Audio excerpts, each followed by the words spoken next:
3部比のパパです。フレンチブルドッグを飼い始めて18年目、アラカンの59歳です。今日はフレブル沼と呼ばれるものの正体に迫ってみたいと思います。どうして人はフレンチブルドッグと一緒に暮らすと生活態度や生活習慣が変わってしまうんでしょう。また趣味は何ですかって聞かれるとフレンチブルドッグですと即答してしまうのはなぜでしょう。これはきっと僕だけじゃないはずです。この飼い主を虜にしてやまないフレブルの魅力について、巷でよく言われていることや僕の一方的な解釈まで含めて今回お話ししていきます。どうぞ最後までご覧ください。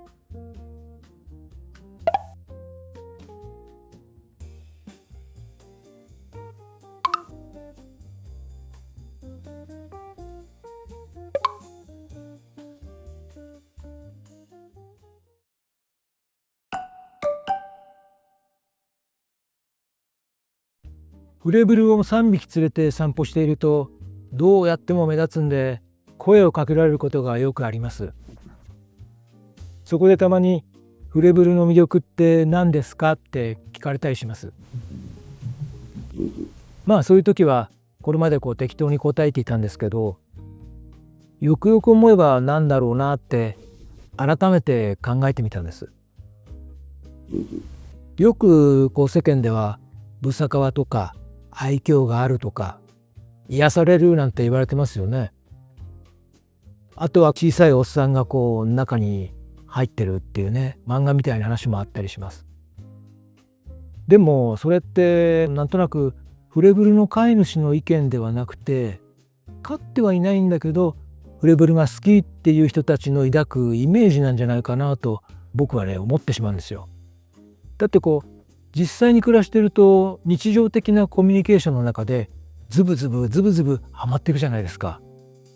で、僕個人で言えば実は根っからのね猫好きだったんですよね。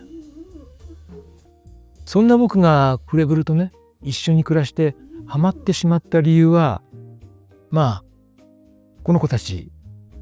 がひまわりこの子たちがねワンと鳴く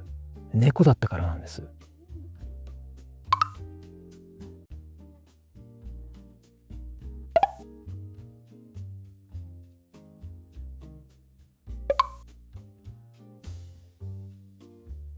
僕が子供の頃、実家ではずっと猫を何匹か飼っていて、学生の頃に一人暮らししてた時も部屋で猫をこっそり飼ってました。犬は幼稚園の頃に実家で外飼いしていた記憶がねあるぐらいです。だから猫の影響はねどっかしらにあるんじゃないかなと思ってます。前回お話しした通り、初めて犬を飼ったのは僕が41歳の時で、それがフレンチブルドッグでした。それで一緒に暮らし始めたらいつもそばにくっついてくるし、甘えるのもすごく多いし、寝る時も一緒に寝ますし、抱っこして撫でたりしてるとなんかもう犬っていうより猫っぽかったんですよね。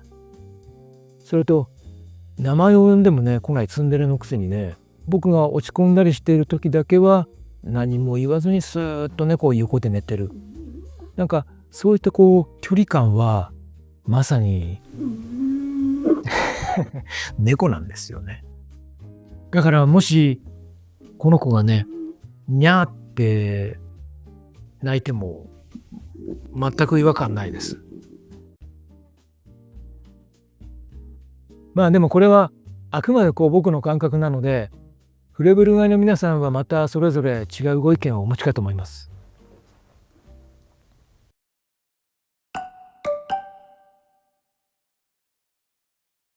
僕はフレブルの猫っぽさにはまったわけですが、沼にはまるポイントは人それぞれですよね。それで改めて考えてみたんですが、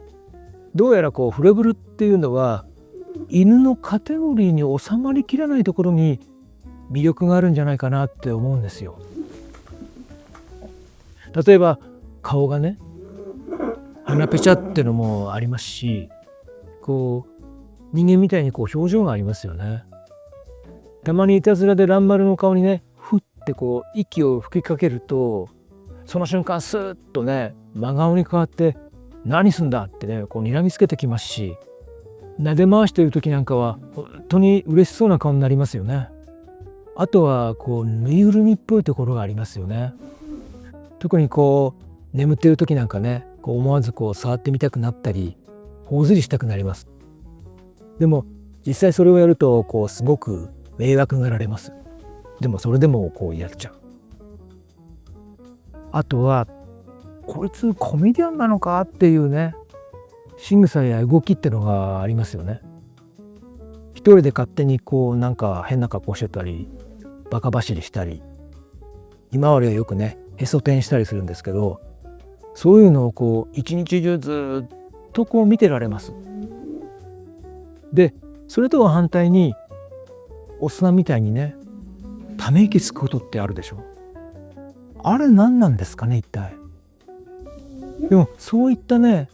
アンニュイなところのギャップもねまたいいんですよね。そういったのがこう一匹一匹でまた違いがあるでしょ。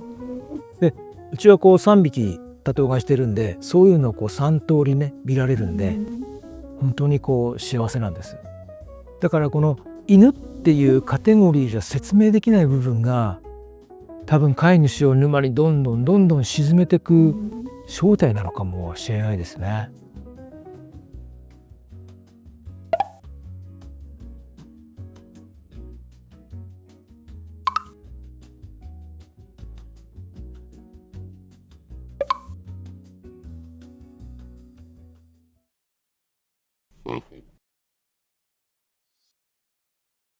さて今回はフレブル沼の正体に迫るということで、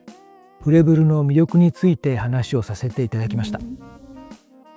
僕の場合は猫みたいな犬というところにこうやられてしまってるんですけども、皆さんはどこにはまってしまったんでしょうか。ぜひコメント欄で聞かせてください。